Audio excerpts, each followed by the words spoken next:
robot trading itu sebenarnya apa sih Ibu? Kalau kita coba lihat perbedaannya supaya kita pintar ya, kita bisa memilih robot trading yang legal lah, jangan sampai kita memilih yang ilegal gitu. Ada beberapa sebetulnya pencirinya. Assalamualaikum warahmatullahi wabarakatuh. Apa kabar Sobat IPB? Bertemu lagi dengan saya Wina Ekawati di IPB Podcast. Sobat IPB, pesatnya perkembangan teknologi informasi memunculkan banyaknya platform online atau berbasis daring. Salah satunya adalah platform investasi. Nah, yang akan kita bicarakan kali ini adalah platform investasi yang berbasis robot trading. Apa sih yang dimaksud dengan robot trading ini? Apa plus dan minusnya? Kemudian apakah aman jika kita menginvestasikan uang kita di robot trading? Nah, untuk mengupas hal tersebut telah hadir bersama kita di sini dosen dari Departemen Ilmu Keluarga dan Konsumen Fakultas Ekologi Manusia, Ibu Dr. Megawati Simanjuntak. Apa kabar Ibu? Alhamdulillah sehat, Mbak Wina. Ibu ini udah langganan dari IPB Podcast, sudah sering kali Ibu Mega ini hadir sebagai narasumber kita.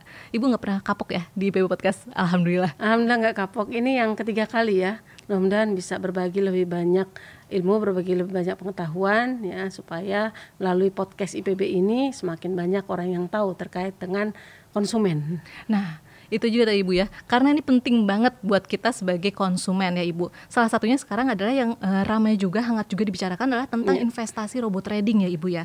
Mungkin ada beberapa Sobat IPB yang sudah tahu atau sudah pernah mendengar tentang robot trading, tapi pasti ada juga banyak juga yang belum paham nih, robot trading itu sebenarnya apa sih Ibu? Mungkin bisa dijelaskan secara singkat apa yang maksud dengan investasi robot trading, silahkan. Ya Mbak Wina, ini investasi robot trading ini kan sekarang sedang marak ya.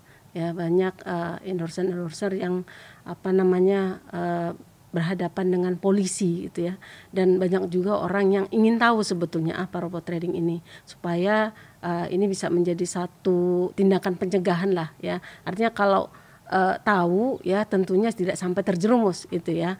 Nah, investasi robot trading ini sebetulnya adalah investasi yang menggunakan alat bantu robot ya dalam melakukan investasi. Jadi instrumen investasinya itu menggunakan robot. Jadi ada sistem otomatisasi di sini ya, di mana tidak ada campur tangan manusia. Jadi si pengguna ataupun disebut biasanya trader ini biasanya di awal dia memformulasikan terlebih dahulu strategi investasinya ya, dan nanti strategi investasi ini ya akan diterjemahkan oleh si robot itu. Baik. Ya, akan diterjemahkan oleh si robot.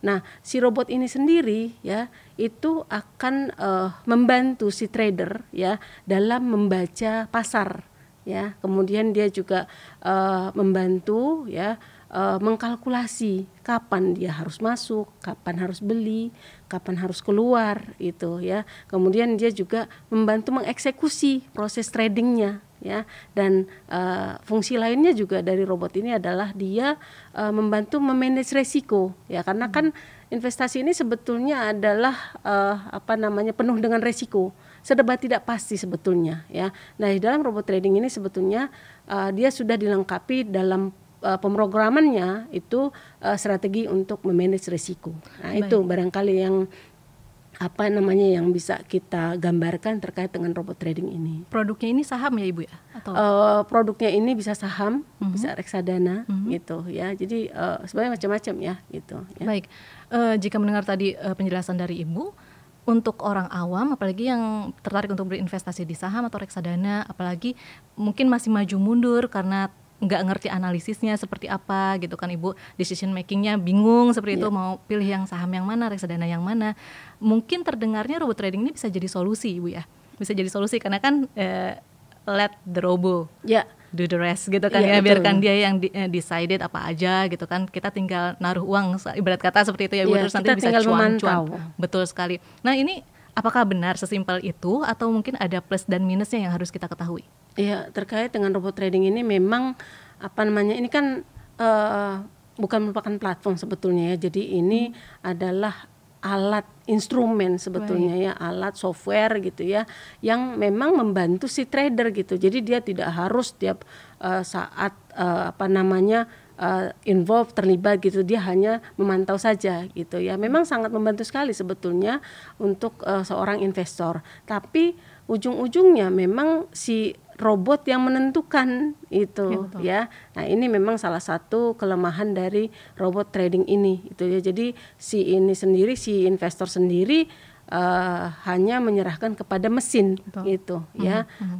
Terkait dengan hasilnya untung atau rugi ya, yang memutuskan kan si mesinnya gitu ya. Jadi keputusan-keputusan yang diambil oleh si investor ini ya, kalau sudah menggunakan robot trading itu diserahkan kepada robotnya gitu. Memang ada di satu sisi kemudahan, tapi di sisi lain ya, jadi si trader ini ya, si pengguna ini tidak bisa kalau suatu saat dia mau exclude, misalkan mengeluarkan atau memasukkan gitu, itu akan sulit gitu ya. Karena dalam pengambilan keputusannya itu akan sangat terbatas gitu. Ya, mungkin itu. Jadi kita sebagai investor tidak punya kendali ya Ibu ya, tidak terhadap punya kendali. uang kita yang kita investasikan. Betul. Hanya itu. di awal memang ada aturan-aturan ya, ada aturan-aturan yang disusun oleh si trader ini ya. Nanti yang mengeksekusinya itu adalah si robotnya gitu. Kan robot ini kan satu sistem gitu ya, satu sistem yang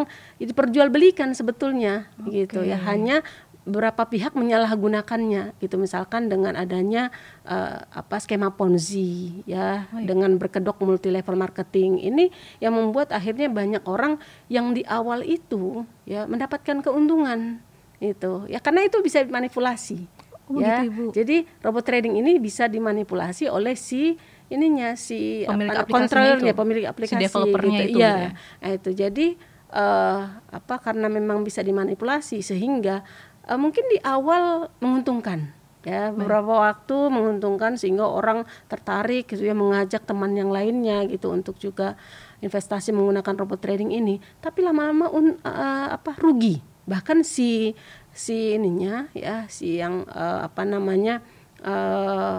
providernya ini ya sampai kabur gitu ya, dengan meninggalkan kerugian sampai miliaran gitu ya kepada investor-investor gitu. Baik, berarti ada developer dari robot trading ini yang nakal juga ya Ibu ya. Jadi mempergunakan kemampuannya itu untuk tadi itu sebenarnya menipu sebenarnya gitu. Betul. Ya Ibu ya. Awalnya diberi keuntungan, cuan-cuan sampai jadinya akhirnya banyak diinvestasikan, nambah investasinya apa segala rupa. Tapi ternyata pada akhirnya dibikin flop begitu ya Ibu ya. Berarti nggak hanya benar-benar algoritma yang murni algoritma, tapi sebenarnya itu bisa diotak-atik juga gitu ya. Bisa diotak-atik, betul. Bisa diotak-atik oleh si developernya. Dan saya juga pernah baca kalau skemanya itu sebenarnya seperti multi level marketing ya Ibu ya. Sehingga member yang paling bawah itu yang dirugikan. Betul sekali. Ya, di situ kerugiannya. Jadi dengan skema Ponzi ini ya, dengan menggunakan multi level marketing ini ya, yang di atas ini dapat gitu ya. Bisa jadi dia impas lah gitu ya, bahkan dapat keuntungan, profitnya, dapat sharing profit, tapi yang di bawah-bawah ini tidak dapat gitu. Baik, ya. Ibu kan dengan tim juga meneliti tentang hal ini ya, melakukan penelitian tentang robot trading ini. Nah, kalau di lapangan sendiri memang si aplikasi robot trading ini kebanyakan seperti itukah, skema Ponzi kah, atau memang ada juga yang sebenar-benarnya legal lah gitu ya, menjalankan prosesnya dengan benar begitu? Iya. Jadi robot trading ini kan alat ya, instrumen, software gitu ya. Jadi ada yang legal, ada yang tidak legal itu ya kan. Software ini atau alat ini kan memudahkan kita gitu, tanpa kita harus manual gitu ya. Kita bisa menggunakan robot trading ini untuk memberikan masukan gitu kepada kita, membaca pasar gitu ya, kira-kira kita kapan harus ambil gitu ya, kapan harus kita beli, kapan harus kita jual gitu ya, sehingga kita bisa mendapatkan keuntungan atau profit yang maksimal gitu ya. Tapi kita harus hati-hati ya, karena sekarang itu kan walaupun robot trading ini memang sekali lagi belum ada regulasinya ya, jadi memang belum ada regulasi. Ada regulasinya belum ya. Ini pemerintah sedang mengejar dengan adanya regulatory sandbox ya gitu ya, untuk peraturan sementara gitu, tapi regulasi sendiri belum ada sebetulnya. Nah, ada yang legal, ada juga yang tidak legal sebetulnya untuk robot trading ini ya. Jadi kalau kita coba lihat perbedaannya supaya kita pintar ya, kita bisa memilih robot trading yang legal lah, jangan sampai kita membeli yang ilegal gitu. Ada beberapa sebetulnya pencirinya. Jadi kalau kita beli robot trading ini, ya itu kan diperjualbelikan lewat berbagai platform ya, itu di marketplace itu sangat mudah kita ketemui ya. Jadi kalau yang legal ini ya biasanya kita akan diberikan filenya, file robot tradingnya. Ya, kalau kita beli itu extensionnya bisa XE atau X4 gitu ya. Nah, sementara yang untuk yang ilegal sendiri tidak, kita hanya diberikan akun saja, akun trading saja gitu. Jadi kita tidak diberikan filenya, si aplikasinya. Ya kita tidak bisa eksekusi gitu ya untuk yang ilegal gitu. Kemudian perbedaan selanjutnya yang bisa kita jadikan acuan ya untuk ini ya, untuk yang legal ini ya, biasanya itu bisa digunakan di semua platform ya investasi yang disediakan oleh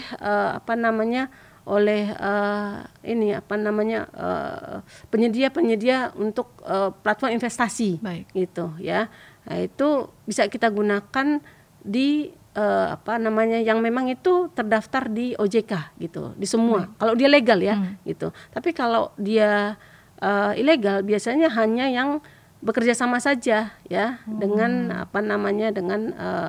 robot trading tersebut gitu ya.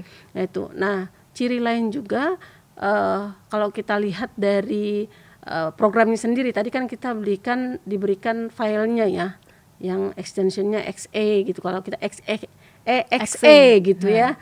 Nah, itu kan berarti kita bisa install sendiri, kemudian kita bisa setup, kita bisa backsetting, kita bisa running ya secara mandiri gitu ya. Nah, tadi untuk yang ilegal itu tidak bisa gitu ya. Jadi ini beberapa ciri ya, kalau kita mau beli robot trading nih, kita mau investasi, kita mau beli alat bantu ini gitu ya, supaya memudahkan dibantu robot lah ya, namanya kan sekarang kan eranya era robot ya gitu, supaya bisa melakukan kalkulasi, perhitungan kira-kira turun naiknya saham seperti apa itu ya, kita bisa dibantu. Tapi kita harus tahu sekali lagi, satu lagi ya, jadi kita kalau membeli robot trading yang legal gitu ya, biasanya disertai dengan manual book dan ada layanan servisnya gitu ya, itu diberikan oleh developernya. Nah, kalau yang ilegal biasanya tidak gitu ya. Jadi dari sisi tentunya kalau dia legal, dia akan comply gitu ya dengan berbagai instrumen investasi gitu. Baik, Ibu, mohon maaf, balik lagi, apakah bisa diartikan kalau yang legal itu kita masih punya sedikit kendali terhadap investasi kita? Betul, seperti itu? Kita bisa mengendalikan. Oh, baik. Ya, kalau yang ilegal tidak bisa. Sama sekali tidak bisa. Tidak bisa sama sekali. Jadi memang keputusan-keputusan dalam, kan ketika kita melakukan investasi, kita melakukan keputusan-keputusan transaksi ya. Betul. Gitu ya, apakah kita akan ambil, kita akan jual gitu ya. Betul. Kita akan beli gitu ya. Betul. Nah, ini diatur oleh si robotnya. Jadi keputusan akhir itu ditentukan oleh si robot. Kita tidak bisa itu, walaupun di awal memang kita membuat ininya dulu, membuat aturan-aturan itu ya, aturan-aturan terkait investasi, betul, settingan awal ya. Tapi pada akhirnya at the end otomatisasi robot lah yang berjalan. Gitu. Sehingga kita tidak bisa ngapa-ngapain, kita tidak bisa ngatur investasi kita mau kemana gitu. Betul. Ya. Nah, tadi juga yang ilegal itu ya, hasilnya transaksinya itu bisa diutak-atik kalau ilegal. Oh gitu. Ya, jadi mau untung mau rugi kah gitu ya, itu bisa di-set gitu, bisa dimanipulasi. Tapi kalau untuk yang legal itu kita tidak, itu di luar kendali kita. Jadi memang tidak ada utak-atik di situ gitu, tidak ada manipulasi. Seperti itu.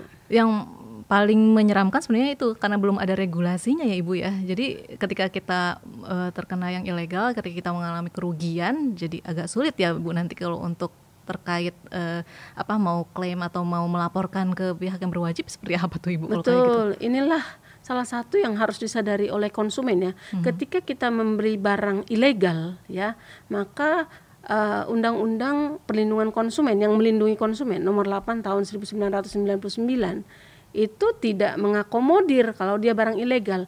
Ibaratnya ketika kita bermasalah dengan handphone misalkan yang kita beli di black market ya, itu kan ilegal ya gitu ya. Maka ketika ada sengketa dengan pelaku usaha ya, ada masalah, kita komplain, itu tidak bisa gitu. Misalkan pelaku usahanya tidak mau pasang badan gitu, dalam artian ketika kita rugi mereka tidak mau mengganti gitu ya. Itu konsumen menjadi haknya menjadi terlanggar gitu ya. Nah, kalau dia ilegal tidak bisa gitu ya. Makanya untuk kasus robot trading sekarang ya, di mana banyak sekali korbannya ya, itu uangnya tidak bisa kembali. Betul, gitu. Ibu. Itu yang jadi masalah. Kalau kita ingat, sempat ramai juga kan di berita. Kalau kita ingat kasus First Travel saja, itu uangnya tidak bisa kembali kepada korban ya, karena dianggap itu adalah judi gitu ya, untuk yang ini. Jadi memang proses pidananya berjalan gitu ya, tapi untuk uangnya sendiri itu tidak bisa kembali itu karena diambil alih oleh negara gitu ya. Jadi sebaiknya konsumen tidak bermain-main dengan komoditi ataupun barang yang ilegal ya. Jadi kita harus mencari yang legal, karena ketika ada masalah hak kita itu tidak akan bisa dipenuhi gitu. Kita kan punya hak sebagai konsumen. Sebenarnya ya. kita terlindungi ya Ibu ya, kalau misalkan ada regulasinya yang melindungi hak kita tadi itu. Kemudian Bu, tapi kan memang terkadang ketika di lapangannya, ketika kita ingin berinvestasi, memang gimmick-gimmick yang bilang wah cuan cuy, terusnya bisa balik uangnya gede nih 10%, 15% gitu kan. Pasti kan gimmick-gimmicknya seperti itu Ibu ya. Dan itu kadang membuat kita tergoda gitu ya Ibu. Nah, sebenarnya seperti apa sih, terutama untuk mencari investasi yang tepat begitu ya Ibu? Apakah gimmick-gimmick cuan, imbal baliknya besar seperti itu bisa menjadi indikator investasi yang baik, atau justru malah jadi red flag nih? Kita harus hati-hati kalau misalnya ada suatu investasi yang menawarkan seperti itu. Iya, betul sekali ya. Jadi kalau yang sifatnya dalam waktu yang singkat, cepat kita bisa mendapatkan uang banyak, itu harus dicurigai gitu ya. Sekarang kan banyak tidak semudah itu ya Ibu ya. Iya, jadi uang bekerja untuk kita ya, gitu betul. ya. Jadi kita harus pahami bahwa investasi ini terkait dengan resiko. Itu tidak ada namanya untung terus gitu ya, selalu fluktuasi ya.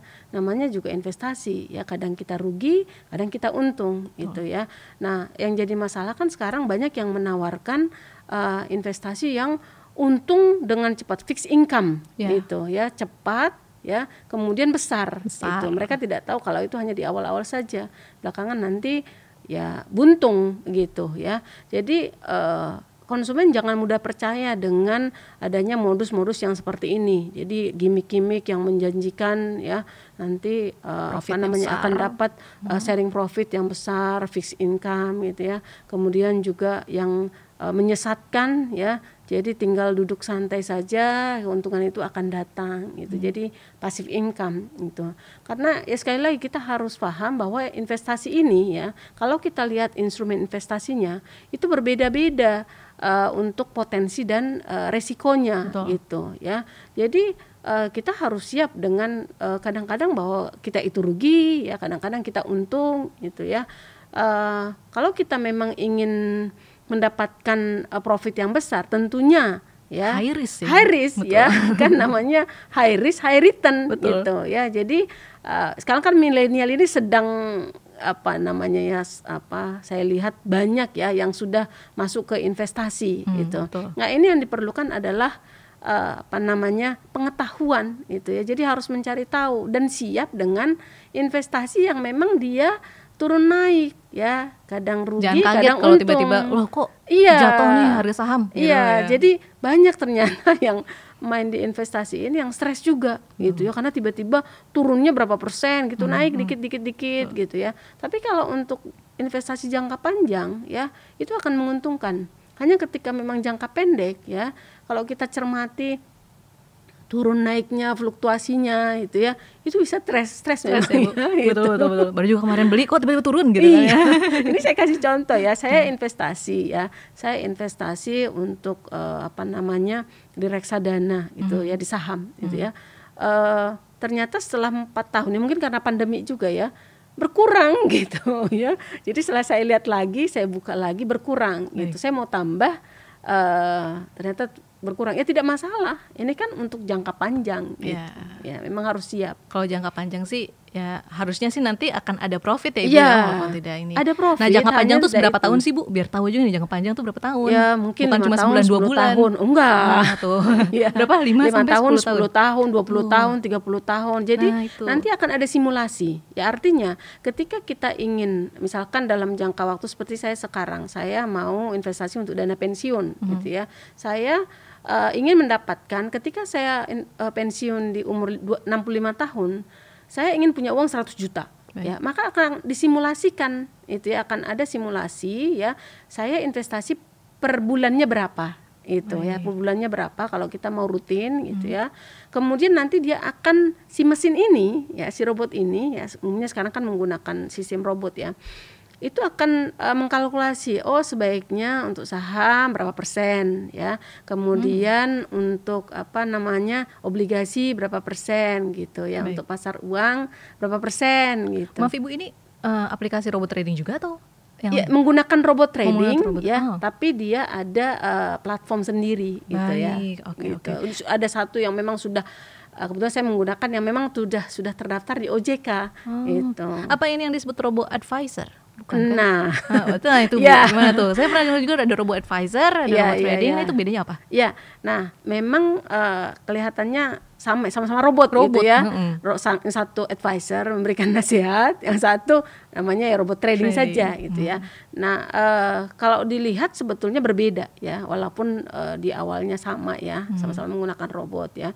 Kalau kita lihat dari 3 pendekatan ya, 3 aspek. Yang pertama dari sisi regulasi, yang kedua dari sisi fleksibilitasnya, dari sisi legalitasnya, ini berbeda gitu ya. Kalau kita lihat yang pertama ini ya, dari aspek regulasi ya, dari aspek regulasi untuk robot advisor ini dia sudah legal, artinya diatur dalam peraturan OJK. Kan acuannya kan OJK sebagai pengawas di sektor jasa keuangan. Jadi dia sudah diatur di peraturan Otoritas Jasa Keuangan nomor 13 tahun 2018 ya, tentang inovasi keuangan digital. Ya, jadi dia dianggap sebagai pendukung keuangan digital lainnya gitu. Sementara untuk yang robot trading ini belum. Nah, tadi yang saya sampaikan, makanya sekarang pemerintah ya, ketika kami melakukan wawancara dengan Satgas Waspada Investasi dan juga dengan OJK, itu memang sedang proses gitu ya, dan sekarang masih dalam bentuk sandbox regulatori gitu ya, sebelum nanti dibuatkan regulasi gitu ya. Kemudian yang kedua dari sisi fleksibilitas ya. Nah, kalau kita lihat robot advisor ini ya, ini lebih fleksibel dia. Kenapa? Karena si trader atau pengguna, si investor ini masih bisa mengutak-ngatik gitu. Dia hanya memberikan advice doang gitu. Ya, memberikan advice ya. Jadi masih bisa mengutak-ngatik. Jadi keputusan-keputusan itu ya terkait dengan investasinya masih bisa dilakukan oleh si investor ini gitu. Nah, berbeda dengan robot trading ya. Jadi memang di awal ada aturan-aturan atau strategi lah yang ditetapkan itu ya. Tapi at the end nanti si robot lah yang menentukan keputusannya gitu. Jadi si trader ini, si investor ini tinggal ngikutin saja gitu ya. Jadi lebih fleksibel untuk yang robot advisor. Kemudian yang ketiga ya, dari sisi legalitas ya.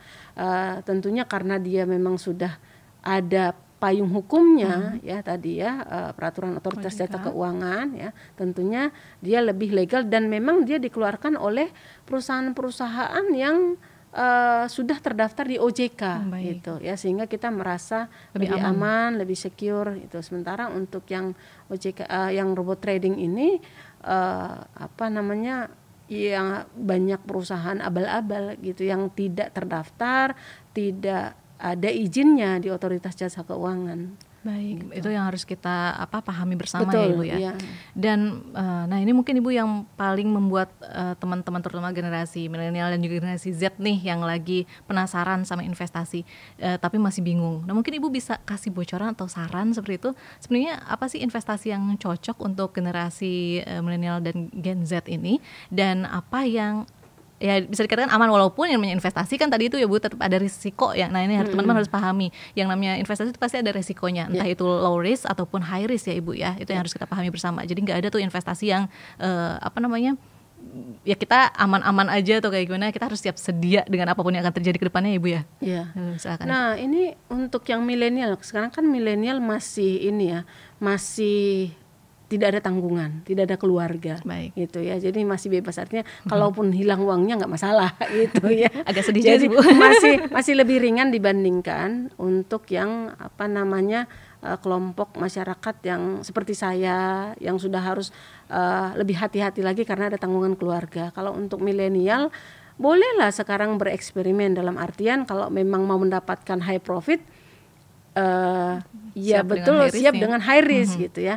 Dan di beberapa platform ya yang memang menyediakan peluang-peluang investasi ini, mengelola investasi ini ya, itu nanti akan ada perhitungan. Jadi ketika kita register ya di awal itu, nanti kita akan ada pertanyaan-pertanyaan yang mengukur sebetulnya kita itu termasuk yang mana. Oh, gitu. Apakah risk taker, apakah moderat gitu ya. Apa kita terlalu takut untuk mengambil resiko gitu ya. Nah, ketika nanti ada konklusi ya dari jawaban atas pertanyaan-pertanyaan yang diberikan ya, bahwa ternyata Anda itu moderat. Saya kebetulan moderat gitu ya. Jadi kalau uangnya hilang, kalau uangnya misalkan sedang harganya sedang turun gitu ya, saya tidak akan jual gitu. Tetap ya, di hold saja gitu. Nah, saya termasuk yang moderat gitu ya.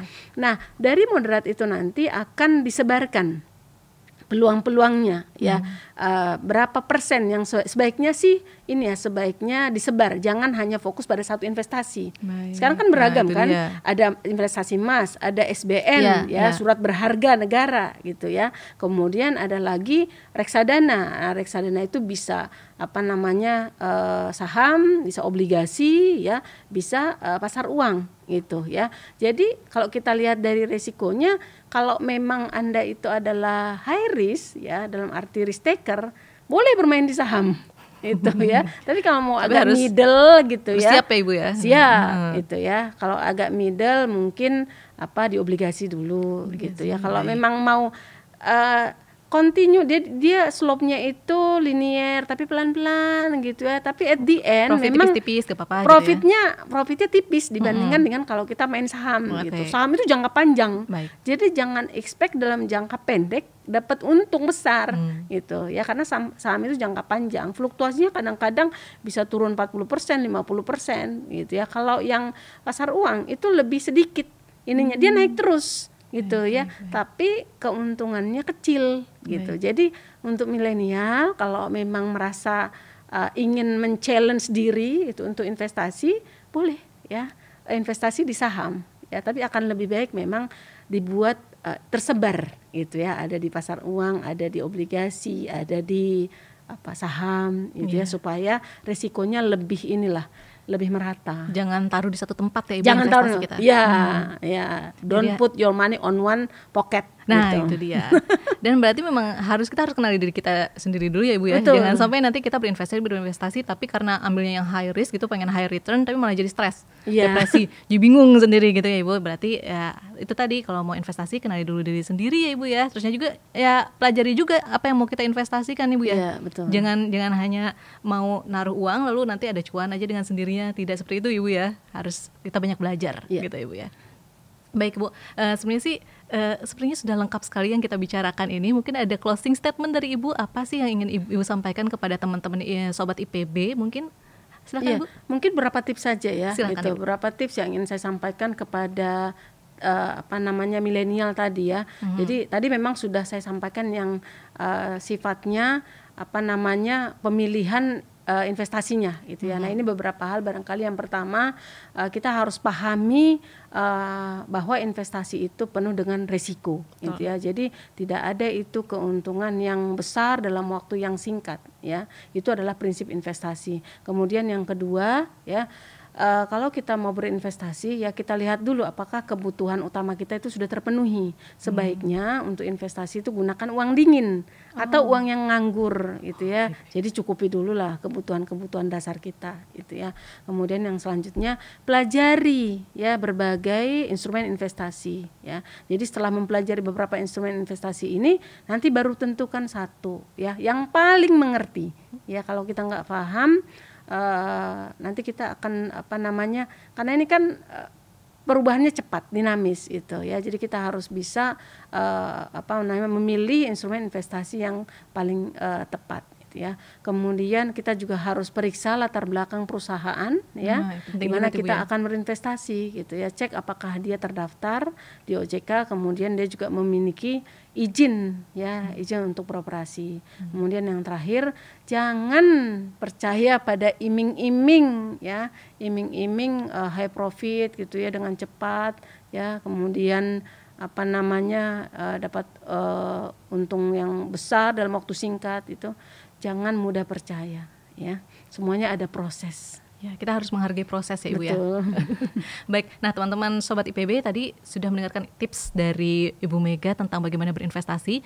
Kalau bisa, ayo kita sama-sama aplikasikan di kehidupan kita sehari-hari ya Ibu ya. Terutama bagi teman-teman yang sudah memiliki niat-niat dan ketertarikan terhadap investasi. Sekali lagi terima kasih Ibu Mega sudah hadir bersama kami di sini. Ditunggu nanti kehadirannya lagi di podcast selanjutnya dengan topik yang berbeda. Tentu saja pasti banyak banget kan Ibu ya, banyak dengan sekali perlindungan konsumen ini. Kita semua adalah konsumen dan isu-isunya masih banyak. Betul sekali. Kami tunggu nanti kedatangan selanjutnya dan terima kasih Ibu sudah berkenan hadir di IPB Podcast kali ini. Terima kasih Sobat IPB sudah menyimak IPB Podcast kali ini. Semoga apa yang kita bicarakan ini bisa memberikan banyak manfaat kepada Sobat IPB. Dan jangan lupa untuk subscribe channel IPB TV agar Sobat IPB tidak ketinggalan berbagai konten edukasi dari IPB TV. Saya Wina Ekawati dan seluruh kru yang bertugas pamit undur diri. Sampai jumpa. Wassalamualaikum warahmatullahi wabarakatuh.